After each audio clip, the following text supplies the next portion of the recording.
Good afternoon, everyone. Allison Skyberg here, Consolidated Planning Group. We are happy to be back with attorney Leona Filis. This today is part two of a webinar that we did on June 26th. Part one lives on the Consolidated Planning Group YouTube channel, but everybody that was registered for today's webinar is going to get a copy of the full slide deck and a link to the recording of part one. So we're going to kind of hit the highlights of the 8 steps to consider when raising a child with special needs. We're going to briefly go over the steps that we talked about in the beginning, the first webinar. And then we've got some write-in questions today that we are going to address as well.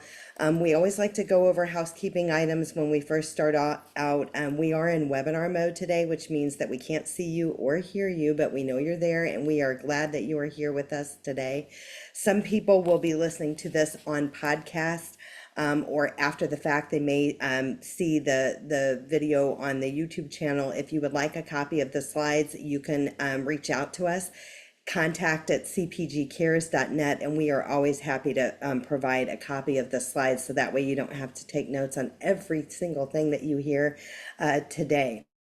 So Consolidated Planning Group, for those of you that are joining for the first time, we are a holistic special needs financial planning firm. We're nationally certified as Social Security advisors, members of the Special Needs Planning Academy, and certified special needs specialists.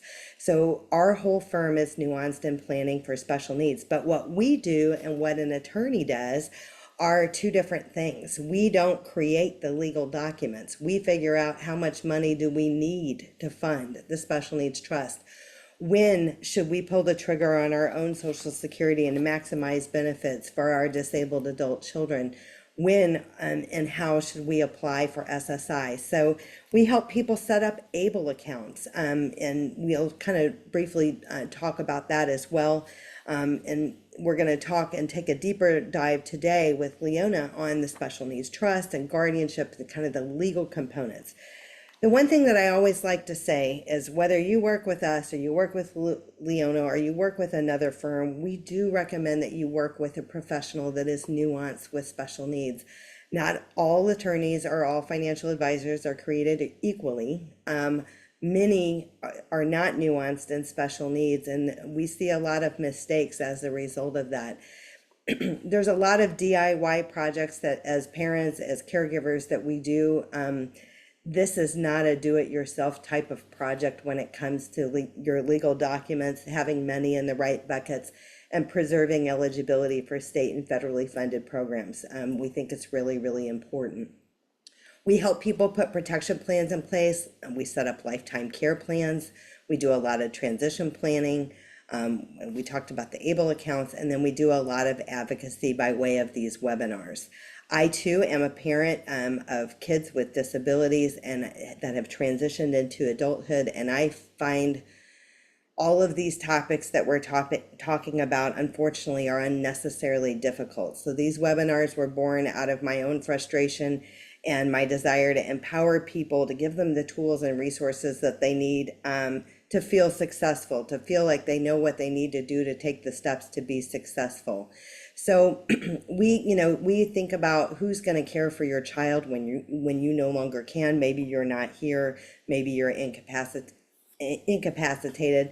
We think about developing a future care plan. We like to think of that in a way of do it now, when people are of sound mind and body. Let's not wait until a crisis happens. There's a medical event or something tragic has happened, because the planning that you do ahead of time is always more in line with what you really wanted for it to be. We want to think, when we're thinking about transitioning, considering post-high school educational options, vocational options. There are all kinds of options all across the United States, not just in Texas, including for individuals that have an intellectual disability. There are higher education programs. We always suggest that people start touring transition programs, partial care, full care, residential communities, and plan early on those, because some of them have very, very long waiting lists when it comes to future care. So And then we always talk about making careful considerations before naming siblings as a future caregiver. That may be appropriate in some situations, and sometimes that's not appropriate, but we oftentimes see siblings as maybe the future trustee of the trust that has care lined up and carefully planned for your loved one with a disability. So we're, as I mentioned, for anybody that just joined, this is our part 2 of the 8 steps to consider when raising a child with special needs. We are here with Leona Filis, the Filis Law Firm, and I guess you got to tell us about your disclosure. I'll start off with the legal stuff. Okay. Hi, everyone. I'm Leona Filis with the Filis Law Firm. And what we're going to be talking about is for educational purposes. It's not that we're creating an attorney-client relationship. Fair enough. So the last the last webinar that we did on June 26th, we were talking about the 8 steps to consider when raising a child with special needs. And again, everybody's going to get a copy of the full slide deck that has instructions on this. But in short, and we'll spend a little bit more time on the special needs trust, but we want to make sure that people know about the Medicaid waivers, right? And the importance of getting signed up for those waivers.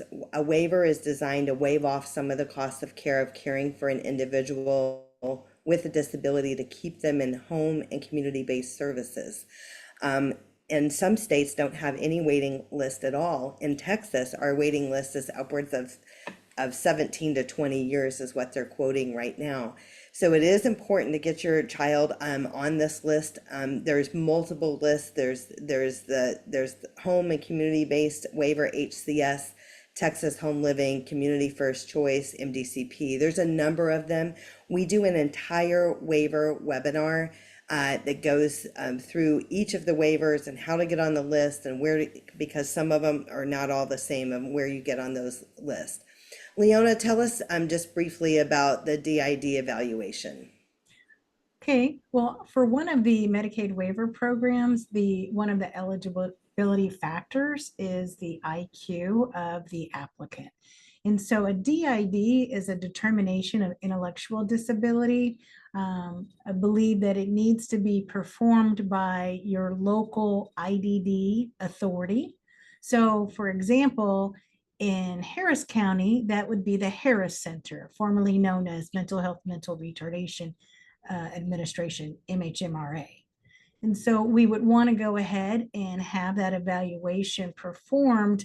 Sometimes you can wait until your child comes off of the waiting list, the interest list, to go ahead and get that determination of intellectual disability performed.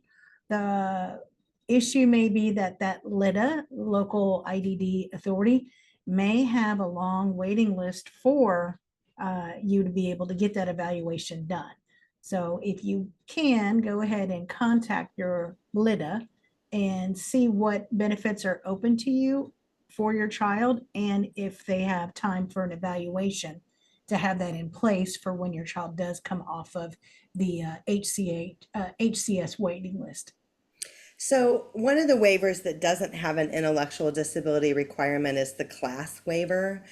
And so, in general, the general consensus is to go ahead and get your name on the list for all of the waivers, because sometimes things change through the years. We've definitely seen that with schizoaffective and schizophrenia and other things like that in that 2018 to 22 range, where their IQ scores actually did change. So you don't have to prove eligibility to get on the list. You have to prove eligibility to come off the list. So when your name comes up, that's when the eligibility is going to have to be determined. So I think it's a good idea to just, get it evaluated, get that evaluation set up, get your names on the list if you can. So today, where we're starting out at is number 6 on the 8 steps, but because the Special Needs Trust is such an important component of what your firm does, and it's really an important component when planning for a loved one with a disability, there's really 2 places that we can have money that are not going to count against an individual with a disability for basically SSI and Medicaid, from a resource perspective, which both of those programs, SSI, Supplemental Security Income, and Medicaid have resource limits. So those two places are going to be an ABLE account. We'll talk more about that in just a second. And we're only going to touch on these briefly. We have entire webinars on the Special Needs Trust, first party and third party, entire webinars on Medicaid waivers, entire webinars on the ABLE accounts. And they all live out there on the Consolidated Planning Group YouTube channel. But I'm going to go ahead and go to the slides on the Special Needs Trust, the first party and the third party Special Needs Trust, so we can talk about that, okay? Okay. And we're looking at right now, we're going through some of the slides for the different waiver programs. And that's the whole purpose of why we're doing this planning with Consolidated Planning Group and with your attorney, because you want to protect your child's eligibility for government benefits that are going to be for the lifetime of your child. And for a lot of us, we won't qualify. Our child won't qualify for these benefits until they're 18 years old, unless it's a waiver benefit. So Let's pause there for a second, because we actually had a write-in question about that. Basically, when should I apply for SSI? My child is 17 years old and has been denied twice due to my income. And so SSI, Supplemental Security Income, right now it's $967 a month. Some states have supplements in addition to that, but $967 a month is the amount for SSI. It is for the disabled and for the indigent. But when you have a child who is not 18 yet, it is based off of your income and assets, not the child. So if they have been routinely denied because of your income and assets, once they turn 18, that changes and it's based off of their income and assets. So we want to make sure leading up to that 18th birthday that we do have money in the right buckets, so that way they will be eligible when they turn 18. And I just want to mention, because this always comes up, what about if my child is under guardianship? Well, and it doesn't matter. So if your child is under guardianship, if you claim your child on your tax return, it doesn't matter. When they turn 18, it is based off of their income and assets, not yours.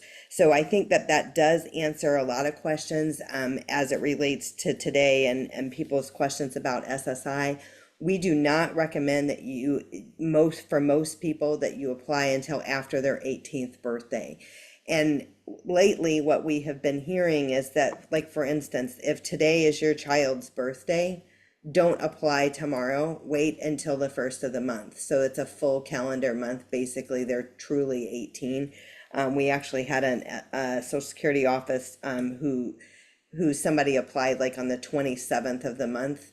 Their child's birthday was on the 26th. They applied the day after, and then they ended up having to redo the whole application because the child wasn't 18 that entire month. And that is a new country heard from. We just heard that in the last 2 weeks. So I like to keep that in mind.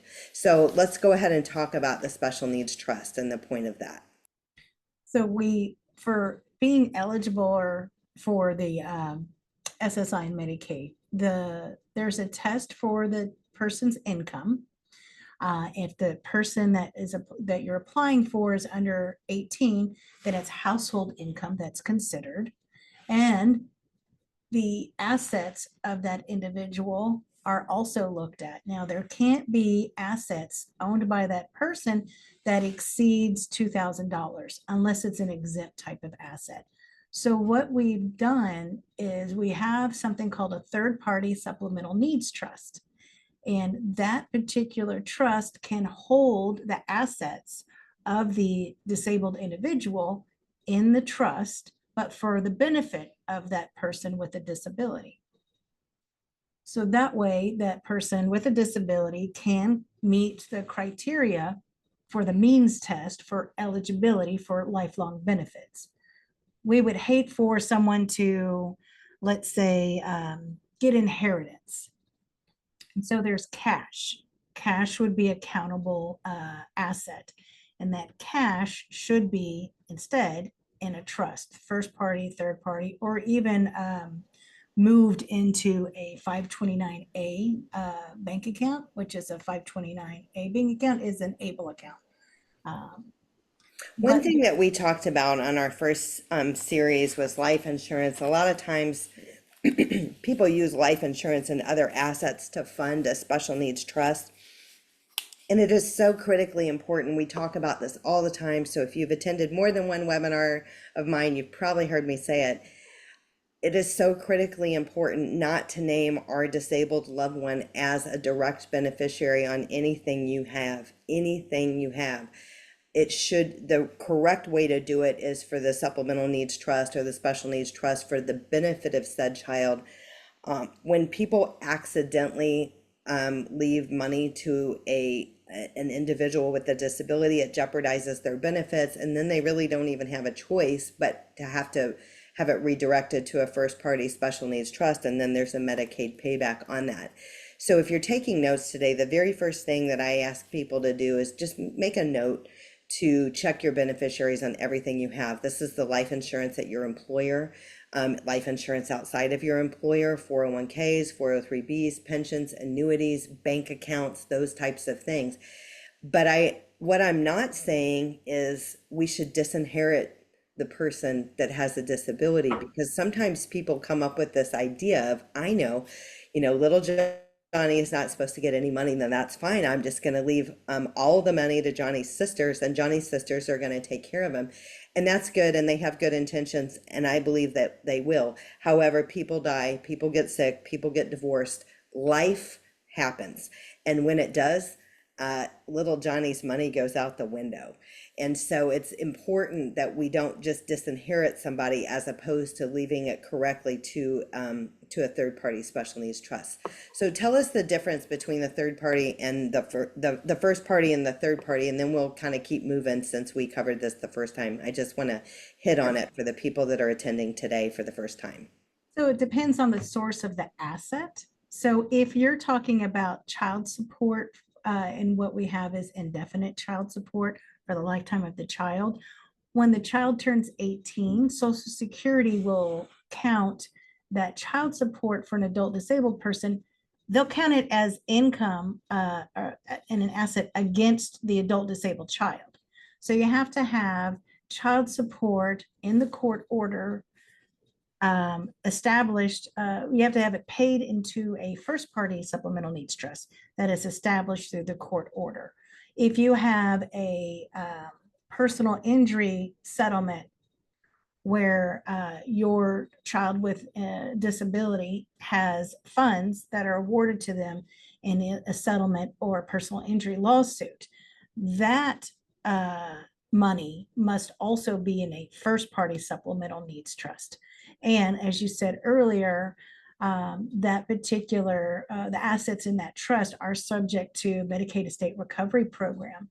So if that individual who is the beneficiary under the first party supplemental needs trust, if they die and there's assets in that first party supplemental needs trust, Medicaid, if they have paid medical bills on behalf of that individual during their lifetime, they can come in and raid that the assets in that first party supplemental needs trust to get reimbursed for the medical expenses paid by Medicaid. So we really don't want to keep a lot of money in a first party trust. If you're getting child support, spend it as you get it out of the first party trust. What most of us will use is a third party trust. Now that's where the trust is established by parents or grandparents or even a friend, and they're the grantor. Parents or other individuals can be the trustees, the managers of the trust, and then the beneficiary must be the individual with special needs.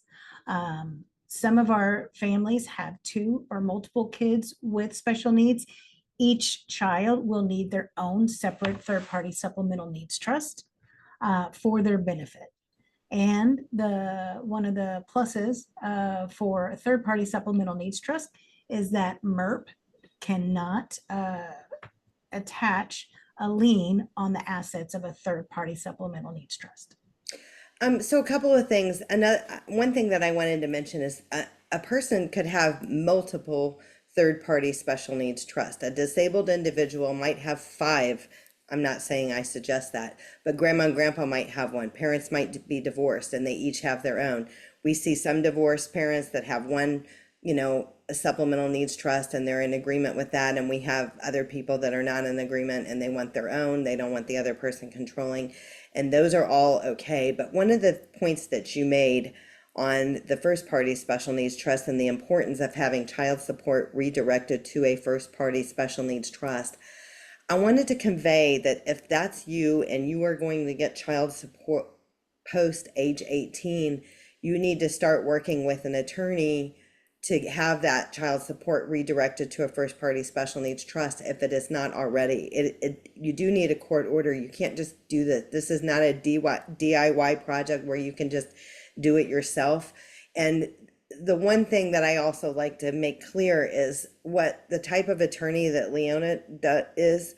She doesn't do that. You're not a divorce attorney. Like you don't do the child support redirection, do you? I have in the past like filed for modifications, but typically no, I stay away from family law cases, and I'm only brought in to prepare the first party supplemental needs trust, or in some cases, also a third party supplemental needs trust for insurance that guarantees the lifetime indefinite child support. Yes. And so I just like people to know that, like from preparing financially, that you typically need a family law attorney. And if you don't already have a first party special needs trust, then you're going to need, an estate planning attorney that can help you set up that first party special needs trust so the money has somewhere to go to. So I think that that is important. But again, as far as a special needs trust, so we've talked about two places that you can have money above and beyond that the Medicaid limits, and that's a special needs trust, first or third party, which could have an unlimited amount of money in it.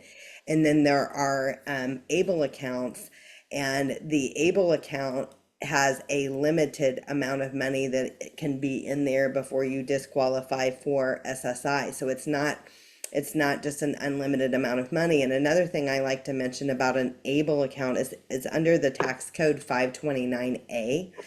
And it's, for achieving a better life for an individual with a disability. And basically, whatever the gift tax exclusion is for the year is how much you can put into an ABLE account each year. So right now for 2025, it's $19,000 a year. An additional $15,560 if the individual is working up to their earnings amount. And I always just like to make clear here that an ABLE account is not where we hide income. Income still reduces SSI unless there's a student earned income exclusion on file. So income, basically for every $2 a person earns, $1 is deducted from their SSI, and that is still the case. Even if it goes directly into an ABLE account, that income is still counted. It's the asset itself that is not going to be counted against them. But the key thing to know here is this account is limited. We don't want it to ever be over $100,000 because that's when you disqualify for your SSI eligibility. So I think the cool thing about these accounts is they grow tax-free, and there's tax-free distributions as long as it can be construed as achieving a better life for an individual. But the main thing is that it can't be more than $100,000. So this is a drop in the bucket of the future care cost estimate a person that would have with a disability. But an ABLE account can pay for shelter. It can pay for rent or housing without a 1/3 reduction to SSI. Because, Leona, I hear all the time people say you can't pay for housing out of a special needs trust. And that's typically just not true. You can. But if the person is getting SSI, there would be a 1/3 reduction to SSI. And some people don't care about that because the type of housing or living arrangement that they have is far better, and they don't care if they lose a third of the SSI. And there's not, enough to pay for it out of the ABLE account. Like the annual expense of the housing is more than what the ABLE account would be. So those are some of the considerations, because some people say, well, why should I have an able account and a special needs trust? Can't I just have one or the other? And if a special needs trust is unlimited amount of money, why wouldn't I just have that? So what are your thoughts on that, Leona? So for what I say to people is, for one, you can't leave in your will the inheritance to a bank account. You can leave it to the third party trust. But I do ask people to consider the 529A savings account, because you can choose investment options. And that is, like you had said, tax-free growth. So why not go ahead and put birthday gifts, Christmas money, a little money that your child gets into this bank account and let it grow tax free. And then when it is getting close to that $100,000 cap, go ahead and then move it to the third party trust. I would say that using both of those mechanisms would be helpful to growing the long term money to help pay for all of the expenses that your child may have for their lifetime.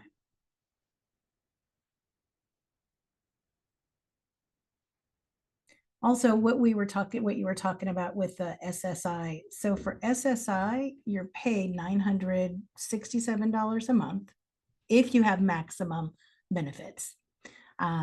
If you are receiving child support, it used to be that it was a dollar for dollar reduction. I think now it's a 1/3 reduction. If you don't have a rental agreement in place with your adult child, then they're living for free under your roof.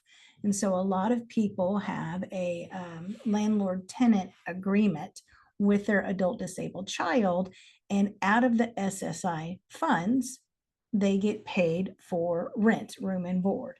And then that way the child can receive the whole $967, and then also get their well, I guess it would be 1/3 of the $967 would be removed from payment for that individual. So if you go ahead and just have a rental agreement and you as parents charge for rent, then your child can hopefully get the full amount of SSI every month. And then you can spend the rental money as a parent however you want. You're not bound to just spending those funds on food, clothing, and shelter.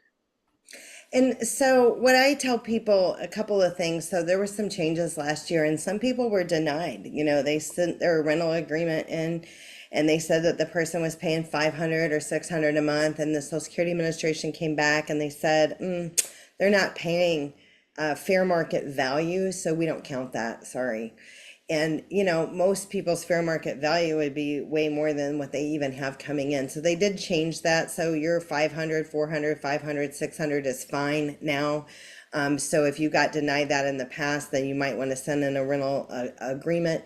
The rental agreement will bring your total back up to 967. I think that you're probably getting, if you don't have the rental agreement in place, you might be getting 645 or 647 a month.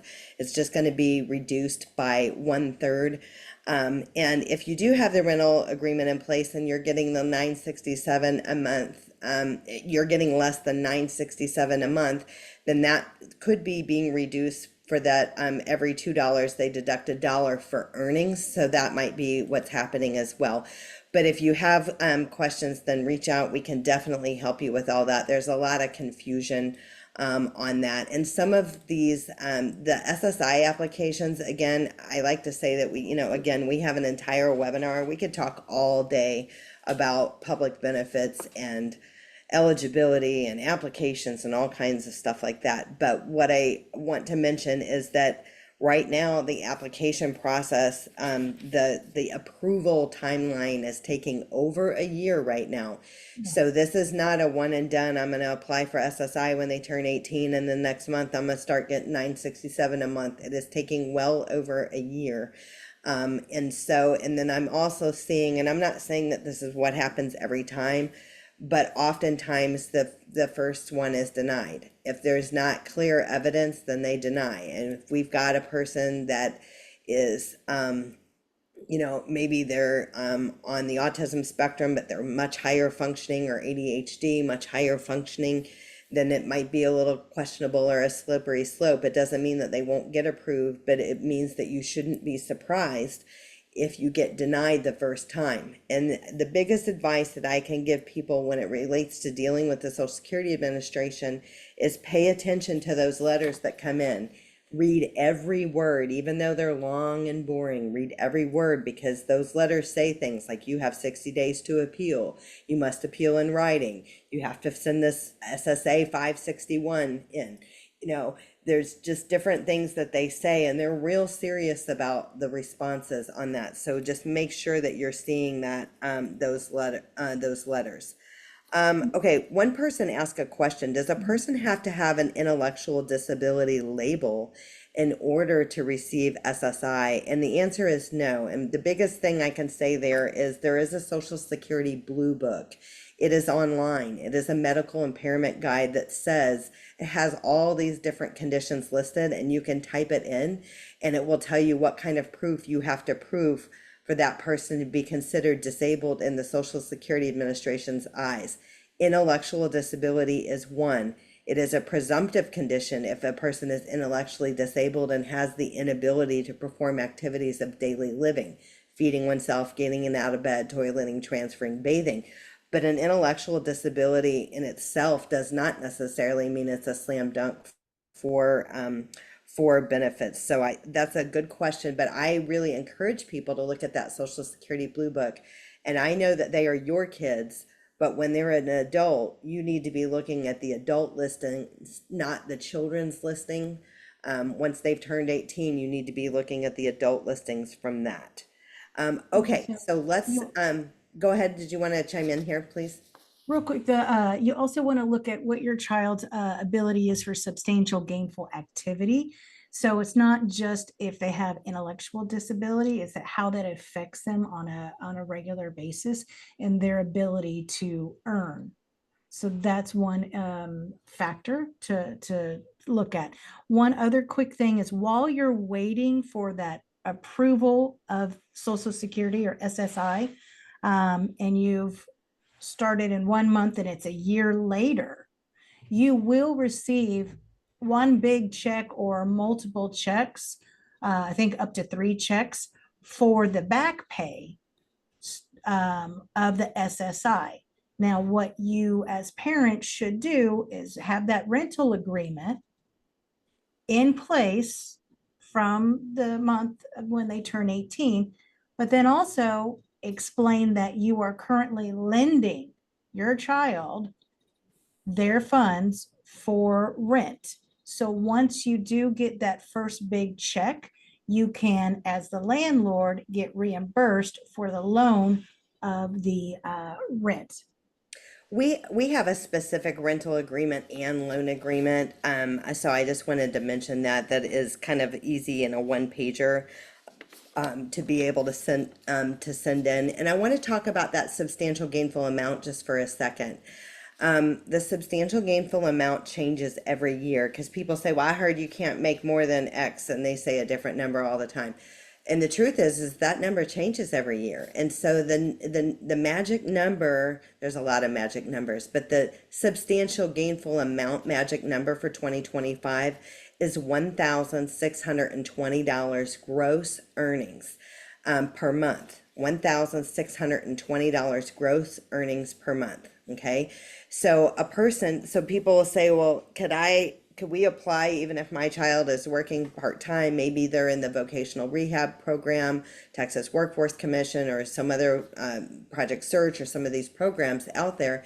The answer is yes, but if they're making more than the substantial gainful amount, that $1,620, they're automatically going to be denied, saying basically the Social Security Administration says if they make that much, they're not disabled. Okay, that's basically what that means. So again, whole webinar on this topic.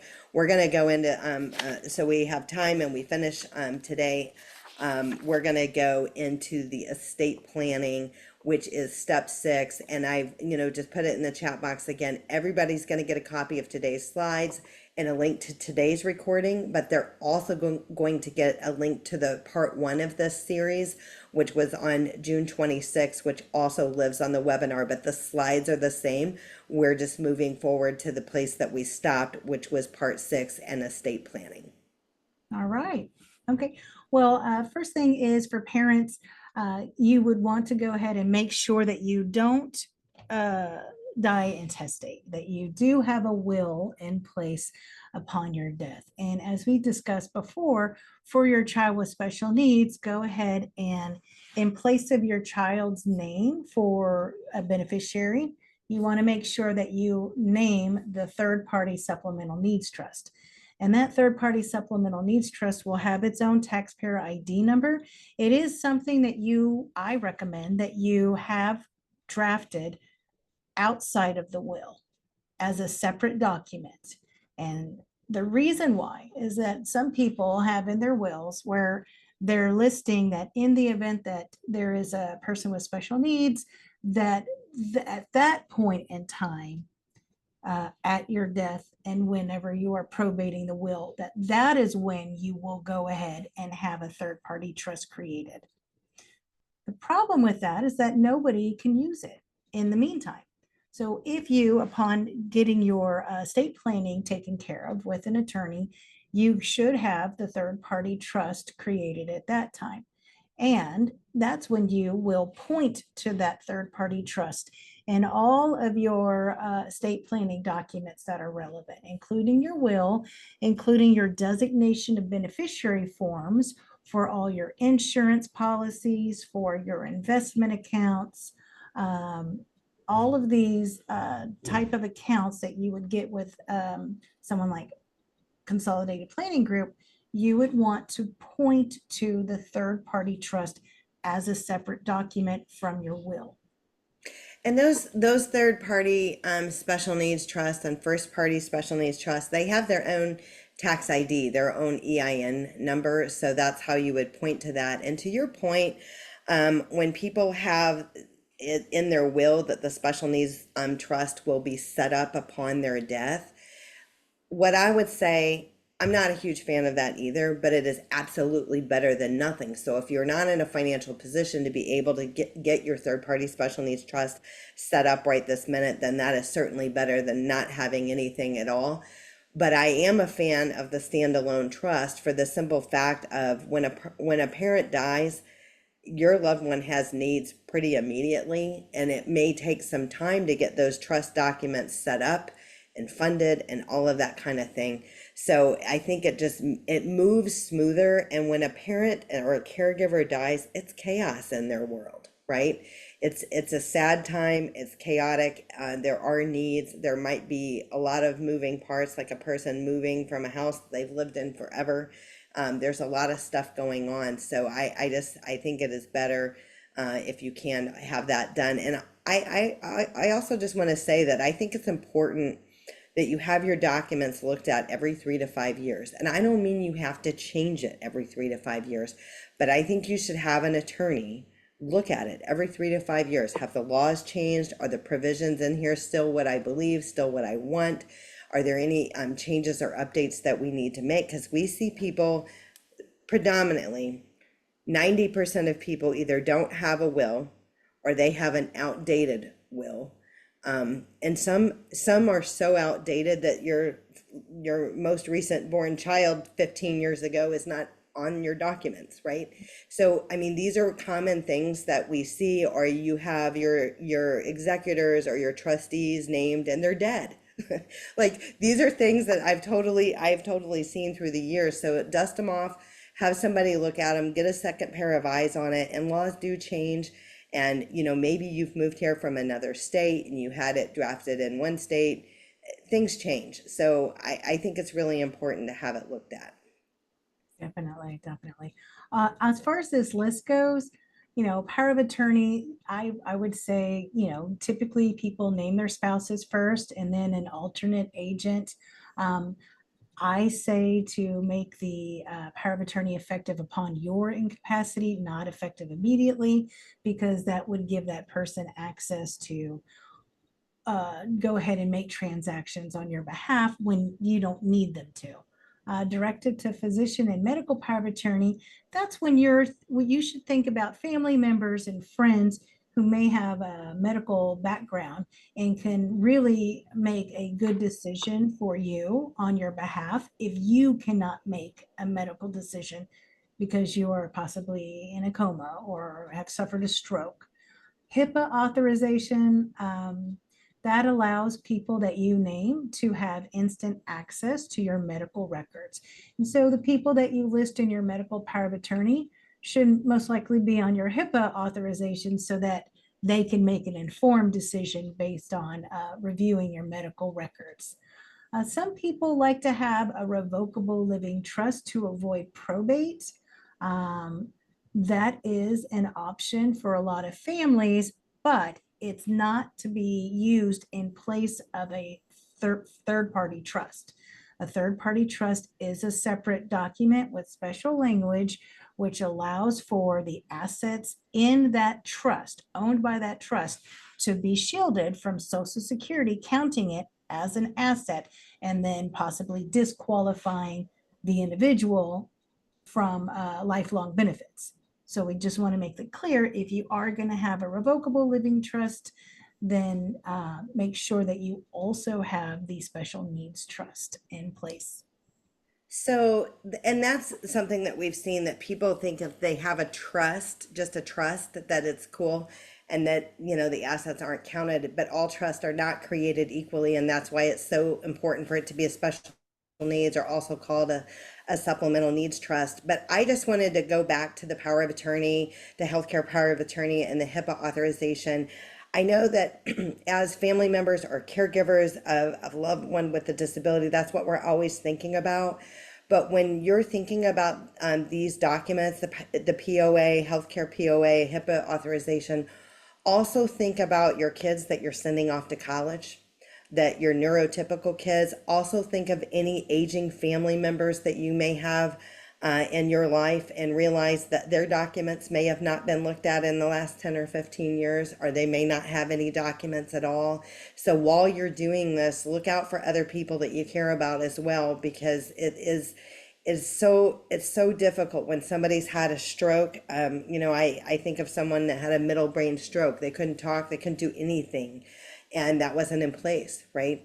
And so that is really a real issue. So, and these are easy to do, easy to get, easy to update from time to time. But think about, for your healthcare power of attorney, who do you know that really, and when push comes to shove, there's real issues going on, that they can make a good non-emotional decision. Those are the people that you want. Sometimes our kids might not be that person. Somebody, you may have a person, sometimes it's a kid, sometimes it's not. So just think about that, because we do see a lot of times where people don't have these documents in place. And I use the example of Texas State and a mental health crisis, and where a student was hauled out to a mental health facility. They wouldn't even tell them where they took them. Are you kidding me? Like, but that's a true story, right? Like, so they can't disclose anything. The kid's an adult. There's no documents in place, and certainly really, really protected, health information when it comes to mental health crises and stuff. So these are all things to think about. And additional estate planning documents that you may inquire about are designations of guardians of yourself in the event of your incapacity. So you can go ahead and put down in writing who you would want a court to consider to be your guardian in the event of your incapacity, of your person and of your estate. In addition to that, there's also a designation of guardian of your minor children or adult disabled child in the event of your incapacity or death. So you can go ahead and put this paperwork in place. Now, there still has to be the process that the person would go through to be appointed as a guardian, but at least you have gone ahead and done something to put down your preferences. If you don't have a will, then in Texas, we have intestate succession. And so if you are not married and you have children, or you are married, but some of the children are not from your spouse, there's just different scenarios where instantly your child is going to inherit some or all of your estate. If your child has special needs and you want to maintain their eligibility for government benefits, they can't have non-exempt assets that their value exceeds $2,000. So this again is a very good reason of why you need to go ahead and have a will in place so that any inheritance that your child with a disability would receive goes to their third party trust and not to that person directly. I have a couple of quick questions that were sent in that I want you to hit on, and then we're going to dive into guardianship, and we have about 15 minutes left. A person said, could I add my son's name to my house? And, we've seen that, a person with a disability could have one house and one car. That's allowed. It doesn't matter how much the house is worth. But we've also seen houses be owned by the special needs trust, to where it would prevent somebody taking advantage of a person with a disability. So how do you have a recommendation if they wanted the house to be able to go to the person with a disability in the future? What do you Definitely. suggest? Yeah, so you don't, so a lot of parents think that they want to go ahead and deed their house over to their children while they're alive. And just understand that that could trigger negative tax consequences because they're receiving an asset during your lifetime. Um, and there could be a negative tax implication. Plus, you do have all these other options that you can look to. One is called a transfer on death deed, where you can, upon your death, have your ownership of your house transfer to the beneficiary that's named in that transfer on death deed.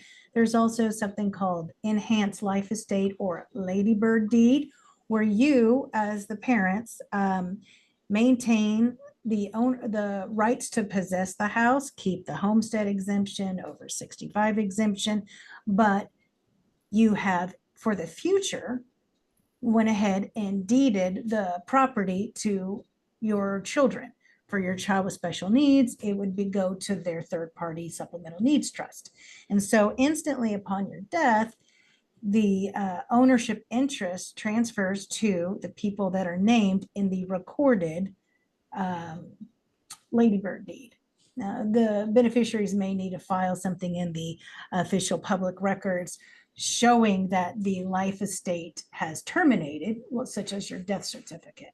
But you don't want to just gift your child outright your house with keeping in mind tax consequences.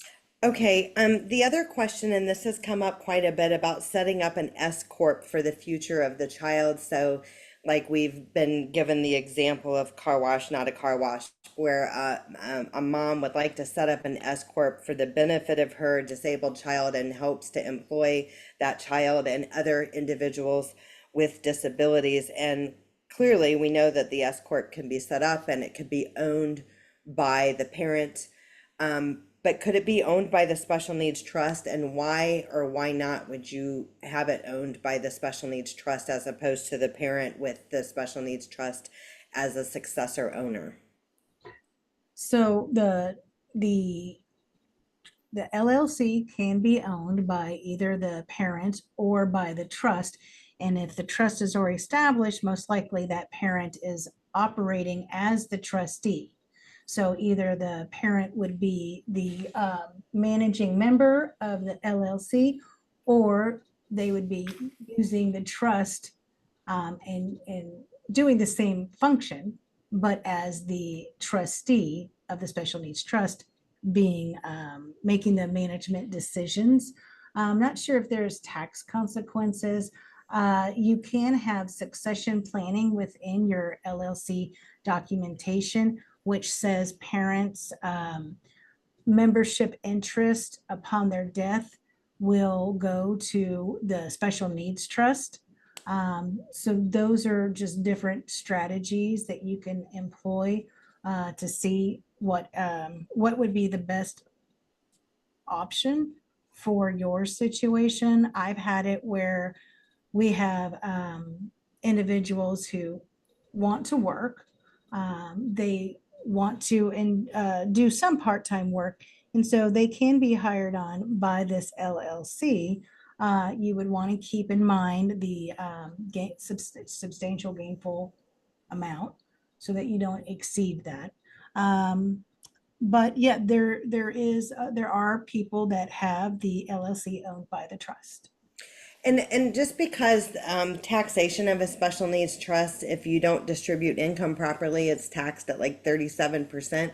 So we do recommend that you work with a CPA that is nuanced on taxation of special needs trusts, so that way you are doing it the right way. Not all CPAs are nuanced in taxation of special needs trusts. They may not have anybody that they're working with.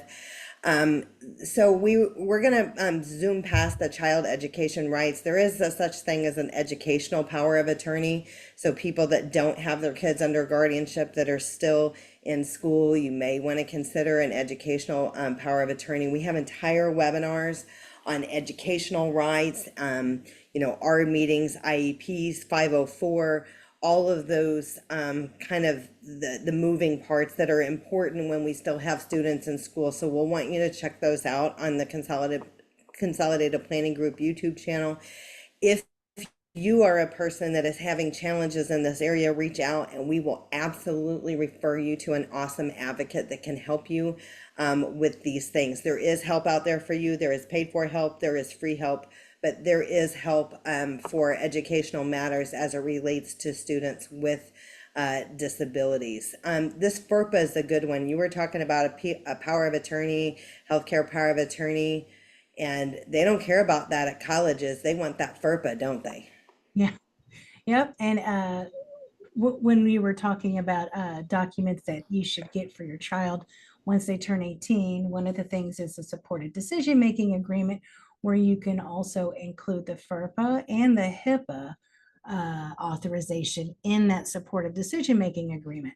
So for a child with special needs, if they have capacity and can understand the legal documents that they're signing, then that is a lesser restrictive alternative to guardianship. So for our kids that may be going off to college, but still needs help from their parents, which is probably all of our kids, I recommend that you go ahead and get what I call the Gen Z packet, which is power of attorney, effective immediately, medical power of attorney, and then the HIPAA release, and then the supportive decision-making agreement. The supportive decision-making agreement is where your child is promising on big matters to first go and talk over the issues with whoever they choose as their helpers. So the decision makers. So that would be usually mom and dad. So that helps out. Now, some people want to know, should I go and get guardianship of my child when they're turning 18, or when do I file, under what circumstances? And that's usually determined by the physician's certificate of medical examination. That's the medical evidence that is used in court to justify guardianship. And there are different types of guardianship. There's guardianship of the person and guardianship of the estate. We personally don't want your child to have an estate. We want everything that they own to be in a first party trust or in the ABLE account. So what I would like to focus on is guardianship of the person. Full or partial depends again on what is indicated on the physician's certificate of medical examination. Can we pause just for a second? Because I think it's important for people to hear, if you're thinking about this, that in Texas, and every state is different. So some states call it guardianship, Some people call it conservatorship, what have you. But in Texas, it's the least restrictive, most appropriate for the ward. Okay, that's the wording that they use. And so that I always just like to encourage people, Leona, that they don't have to know what they need, that when they come and sit down with somebody that does guardianship, part of your job is to learn more about their loved one, to talk to that individual, to learn about their capacity, and to guide them in the right direction. And some people are scared of filing for guardianship because their child may have aggressive tendencies or other things like that, and they're afraid that they can be liable from them. But I think the bottom line is just knowing what those options are, and meeting with a professional that can walk you through them. You don't have to go to an attorney's office knowing exactly what you need. All you know you need is a conversation, right? Is that Yeah. fair? That's fair. And that's why we give free 30-minute initial consultations so that we can talk out these details that are specific to your family and then figure out what would be the appropriate next step. If we can do lesser restrictive alternatives like power of attorney, medical power of attorney. And that would be when the child turns 18, then they would have the capacity to sign those legal documents based on their age. But if intellectually that they don't have the capacity, or if the child has a reading comprehension level of on par with their peers, but they have that extreme vulnerability, we would want to look at guardianship. And so for guardianship, we typically give out a questionnaire, and that is information that we need for the proposed ward, your child, the applicants, and any family members who are required by law to be notified of this guardianship. We take that with the certificate of medical examination, and people ask, well, who can sign that certificate? Well, that can be a physician, it can be now a psychologist, and even an advanced practice registered nurse under the supervision of a licensed physician. So they fill out that paperwork, and all together we make with that information, we file an application in the county where your child resides. This Typically, you have. process could start 6 months prior to the child turning 18. So that way, if you truly were doing guardianship, it could get finished pretty close to right after their 18th birthday. Is that correct? You can start the process. It can't be finalized until after they're 18, but you could get started on it. Is that right? You can actually get started with the physician's certificate 10 months before the 18th birthday, because that certificate is good for 120 days. And then when you file your application, you file it with that certificate, and that is at the 6-month mark prior to the 18th birthday. So yes, 10 months prior to the 18th birthday, you can meet with an attorney and get started at least with the physician's certificate. I Um, think my key takeaway on all of this is I'm not for or against either way. I'm for what's best for that individual, and that's what the state is for. But I have seen a lot of things happen where people, because your kid will sign whatever you ask them to, just because they signed a power of attorney and a supported decision-making agreement does not necessarily mean they have capacity. And the capacity is what is key. Capacity to understand what they're signing. And so, again, I think that that's where these conversations with professionals and kind of leading in the right direction. And sometimes it's okay, like, let's just try our hand at this. You know, our kids are not where they're going to be when they're at 18 versus 28 versus 38. So it might look like guardianship is necessary, but maybe it's not. Maybe they do have capacity. You try your hand at the lesser restrictive, like a power of attorney, supported decision-making agreement, and then you're a year into it and you say, hey, this isn't working. There's no line in the sand that you have to do this at their 18th birthday. So if you needed to make a change, then and you needed to up the ante later, like try something first to see if that was good enough, And if not, then you can up the ante later. And then we've also seen people that were under guardianship or partial guardianship, and they grew and they matured and they got their rights back. So we've seen all sides of that, but it's not a joke. Guardianship's not a joke, and you can't get guardianship one year and ask for their rights back the next year, because the courts also may say no, unless you can really prove that they should have their rights back. So that, I think that's important too. Yeah, you can ask for a restoration of rights, partial or in full. And you would need another certificate of medical examination to prove that the relinquishment of those rights back to the individual is proper. We have a good question. I know we're out of time for today. If you have a guardianship, what can the person under guardianship sign for? For example, signing work policies. That's a great question. I don't know that. I don't know that one. And you know, the interesting thing I've actually seen over the last couple of months, the Social Security Administration and Health and Human Services asking for the person who is under full guardianship to sign, which I think is misinformation. I don't know. I've never heard such a thing, because I've always been under the impression that if a person is under guardianship, it's because they don't have capacity to sign and to enter into contracts. So therefore, when somebody's asking them to sign something, it should be the guardian that's signing on behalf of that person, right?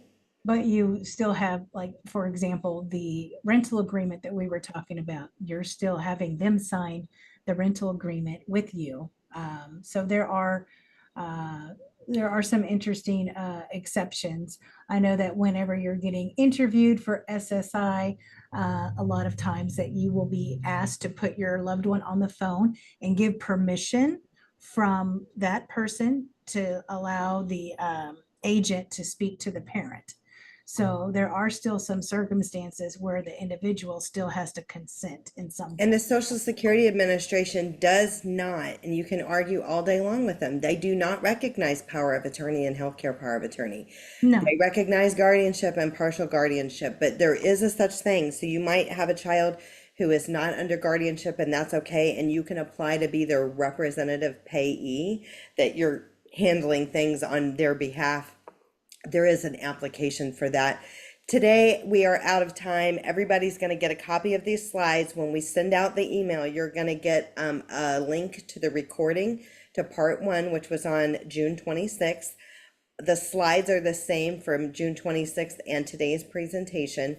We just didn't get through all of them on the first one. And you're also going to get a link to today's recording. Leona offers free personalized consultations. We do as well. This QR code will take you to our calendar to schedule. Leona's contact information is all in the slides. You guys have asked great questions. We aimed to answer as many questions as we can. We do, at Consolidated Planning Group, we do work all across the United States, not just in Texas. We are domiciled in Texas.